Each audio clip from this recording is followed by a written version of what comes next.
কখনো কি শুনেছেন গাড়ির মতো চলতে পারে ব্রিজ? অসংখ্য চাকা রয়েছে ব্রিজটির। সুইজারল্যান্ডের রাস্তায় এমন এক ধরনের ব্রিজ দেখা যায় যে ব্রিজের নিচে লাগানো রয়েছে গাড়ির মতো চাকা। সেই চাকার সাহায্যে ব্রিজটিকে এক স্থান থেকে অন্য স্থানে সরিয়ে নেওয়া যায়। কিন্তু প্রশ্ন হচ্ছে, স্থায়ী সেতু নির্মাণ না করে এরকম চাকাযুক্ত সেতু নির্মাণের কারণ কি?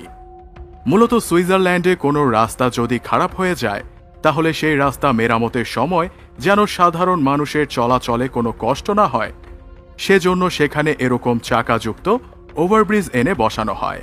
ভাঙা রাস্তার ঠিক ওপরে এই সেতু বসানো হয় বলে সাধারণ যানবাহন এই সেতুর ওপর দিয়ে দিব্যি চলাচল করতে পারে, আর নিচ দিয়ে নির্বিঘ্নে রাস্তা মেরামতের কাজ চলে। রাস্তা মেরামত হয়ে গেলে আবারও এই ব্রিজ সরিয়ে অন্য স্থানে নিয়ে যাওয়া হয়। এ তো গেল আধুনিক প্রকৌশলের আধুনিক সেতুর কথা। এবার বলি আদিবাসী প্রকৌশলের জীবন্ত এক সেতু সম্পর্কে। ঠিক আক্ষরিক অর্থে জীবন্ত নয়, তবে এই সেতুকে জীবন্ত বলার কারণ প্রাকৃতিক উপায়ে এর নির্মাণশৈলী। কেননা এই সেতু বানানো হয় গাছের জীবন্ত শেকড় দিয়ে। আদিকালের বাসিন্দারা তাই ডুমুর ও রাবার গাছের ঝুলন্ত শেকড়কে কাজে লাগিয়ে সেতু তৈরি শুরু করেন।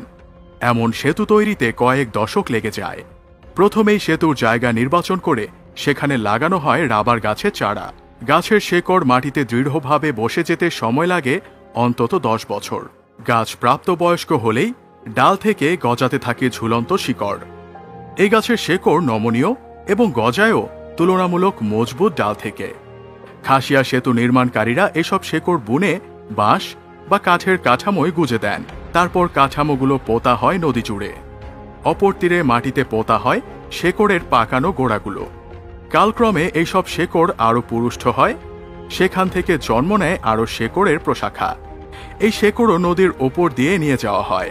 এরপর সেগুলো অন্য কোনো রাবার গাছ কিংবা শেকড়ের মূল জন্মদাতা গাছের শেকড় ও ডালের সাথেই বেঁধে ফেলা হয়।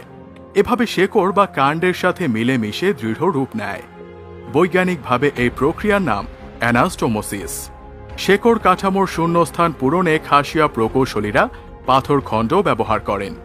সময়ের সাথে সাথে শেকড় যত পূর্ণতা পায় ততই শক্তিশালী হয় সেতু। মজবুত কোনো কোনো সেতুতে একসাথে 50 জনের বেশি মানুষ পার হতে পারে। সেতুর রক্ষণাবেক্ষণও হয় কয়েক প্রজন্ম ধরে। হয়তো এক প্রজন্ম করেছে মূল কাঠামোর কাজ, আরেক প্রজন্ম করছে সংস্কারের কাজ। আকার ভেদে একটি পরিবার বা পুরো গ্রামের সকলে এই প্রক্রিয়ায় জড়িত থাকেন। অনেক সেতুর ক্ষেত্রে শত শত বছর ধরে চলে আসছে রক্ষণাবেক্ষণ